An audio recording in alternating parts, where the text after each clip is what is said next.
சில காரியங்கள் இங்க இருக்கிற வாலிப தம்பியா இருக்கலாம், தங்கச்சியா இருக்கலாம். சில வாலிப தம்பி உன்னுடைய இருதயத்துக்குள்ள பலவிதமான ஆசைகள் ஒருவேளை ஓடிட்டே இருக்கலாம்.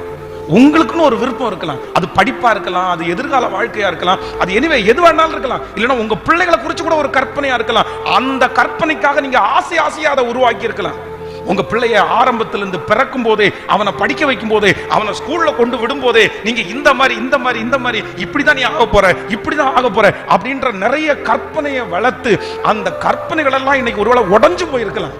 நான் இப்படி ஒரு சூழ்நிலை வரும்னு நினைக்கவே இல்லையே, நான் இப்படி ஆவேன் நான் நினைக்கவே இல்லையே, நான் இப்படிலாம் நினைச்சேன். ஆனா நீங்க ஒண்ணு மட்டும் நினைச்சுக்கங்க, உங்க விருப்பப்படி நடக்காம இருக்கலாம், உங்க ஆசைப்படி நடக்காம இருக்கலாம்.